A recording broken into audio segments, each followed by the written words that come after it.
on the state side, CCR on the federal side. Make sure your spellings are correct on your company names. Make sure you got your address right. And I have different slides on each of these 7 steps, and we'll talk about some of the key points in each of these areas. But basically, you want to make sure your company's set up correctly and you're registered in all the proper places.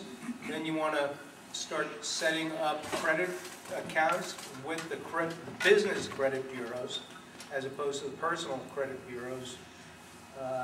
Then start establishing trade accounts. We'll talk about those. And there's different tiers, 1, 2, 3, 4, and ultimately you finish up with applying for loans, obtaining funding. We're talking funding here in excess of 100 grand, say, to meet a payroll. So the first thing is establish your corporate conformity. Properly set up your business. You want to, this is critical. You have to make sure, as we talked about, you do all of these steps.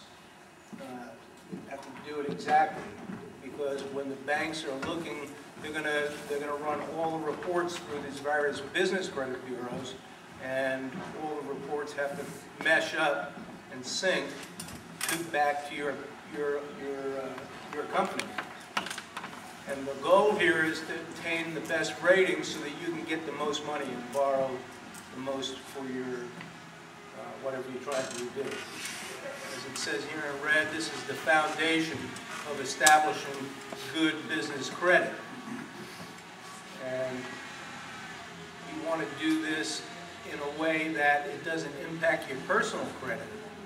A lot of times when you're starting out, there's an overlap between, if you use your social security number for a certain credit card, but you put your business name on it, that may impact your personal credit scores, because if it's linked to your personal social security number rather than your tax ID, it's going to show up as an inquiry on the big 3 personal credit bureaus.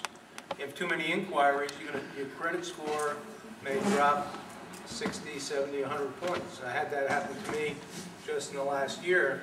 I was going through establishing, trying to get some cash flow. I opened up a couple of additional business cards, but I used my social security number instead of my corporate tax ID, and lo and behold, my personal credit score dropped about 80 points.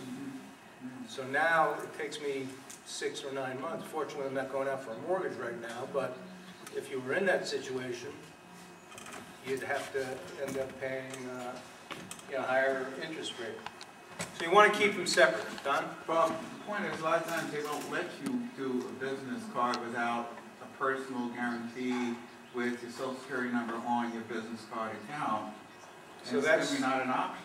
That's what we're going to talk about. Okay. Next step, or before we get into that's establishing the different trade accounts. But before we talk about doing the trade accounts, before you go out and try to get your first credit card for your business, and I didn't plant that, I didn't give Don that question to ask in advance, but I've made that same mistake.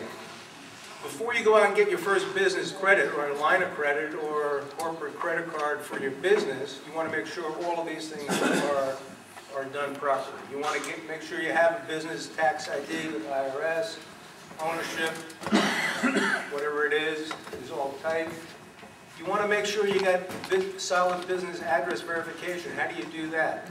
You go out and you register on a 411 service, a telephone, Yellow Pages, those kinds of things. You want to make sure when you register with the state and federal government, you have the right SIC and NAICS codes, and those match to what's up on Dun & Bradstreet, which is coming up next. They're going to want to know whether or not you have proper licensing for your business. Some businesses require just a county license. If you're in construction, you might need a state or additional other kinds of things. As Ken mentioned before, a lot of times your business license in one state will make it easier corresponding states. Your bank accounts. Bank accounts need to be tied back to your corporate tax ID rather than your personal. So using them, you know, but that often, but I got it. Gas cards. ARCO is probably the easiest. Takes you about 7 to 10 days to get a business account through ARCO. Then you want to look at, you know, hooking over all of your company communications, your phone bill, your fax, your internet connection, your cell phone should all be in your business name. Take them out of your personal name, and even if you need to pay an extra $3 to $5 to $10 a month because it's a business account now instead of a personal account, you're establishing your business credit. That's the ultimate goal. You got to pay an extra $100 for, you know, a year to enable yourself to get a couple of $100,000 within 6 months by going through this process. It's probably going to be worth it. More money than you're going to take or get than taking a second hand house. Office supply stores, Staples, Office Max, Office Depot, all those are willing to give you $200, $300, $500 credit lines on a corporate account. Last thing, which is a little bit expensive, is highly recommended you register with your local Better Business Bureau. It's about $400 a year, and very easy to get an A+ rating when you're starting out. But once you get that, you got the whole package, and you register with the Better Business Bureau. That's going to enhance your credit line quite a bit. Establish your risk exposure. This is, you want to do this early, and a lot of us have to do this, you know, or have it already in place, just going after contracts. But, you know, your liability insurance, your workers' comp, your personal insurance, your life insurance, your auto insurance, all of these things, if you're a corporation, directors and officers insurance, all of those